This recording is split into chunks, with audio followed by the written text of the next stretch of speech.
ధాన్యపూర్ lorry డ్రైవర్పై దాడి చేసిన వ్యక్తులపై కేసులు నమోదు చేసి చట్టపరమైన చర్యలు తీసుకోవాలని లారీ యూనియన్ అధ్యక్షులు పల్లి నర్సయ్య డిమాండ్ చేశారు. రాజన్న సిరిసిల్ల జిల్లా గంభీరావుపేటలో లారీ డ్రైవర్పై దాడి చేసిన వ్యక్తులపై కేసు నమోదు చేయాలని తహసీల్దార్ కార్యాలయం ఎదుట ఆందోళనకు దిగారు. లారీ డ్రైవర్పై దాడి చేసిన వ్యక్తులను కఠినంగా శిక్షించాలంటూ ధర్నా నిర్వహించారు.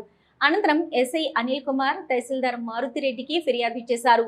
లారీ సముద్ర లింగాపూర్ కొనుగోలు కేంద్రం ధాన్యపు లోడుతో వస్తున్నప్పుడు మస్జిద్ వద్ద కరెంటు వైర్లు తగిలాయి.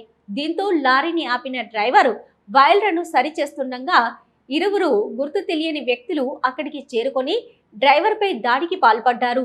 దాడికి పాల్పడ్డ వారిని గుర్తించి వారిపై చర్యలు తీసుకోవాలని కోరారు.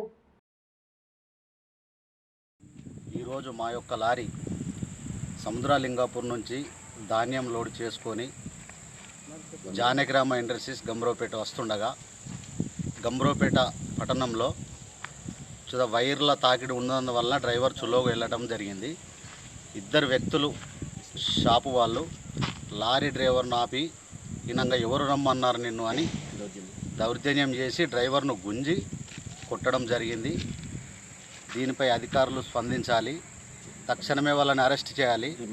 ఈరోజు మేము ఒక లారీ నడపాలంటే మాకు ఎంత కష్టం ఉందంటే రైతెంత అవసరమో దేశానికి లారీ కూడా గంతే అవసరం. ఇవాళ ఒక ట్రిప్ 2500 డ్రైవర్ను ఈ ఎండ తీవ్రత వలన ఎవరు రావడం లేదు. 2500 మేము ఒక రోజుకు చెల్లించి డ్రైవర్ను తీసుకొస్తున్నాం. ఇవాళ రైతుల వడ్లు వెళ్ళాలని కలెక్టర్ ఆదేశాల మేరకు మన గంభీరావుపేట తహసీల్దార్ గారి ఆదేశాల మేరకు అనుక్షణం మేము కష్టపడుకుంటూ ఎండను జయిస్తూ మేము ఇంత కష్టపడి రైతు ధాన్యాన్ని మేము తరలిస్తున్నాం.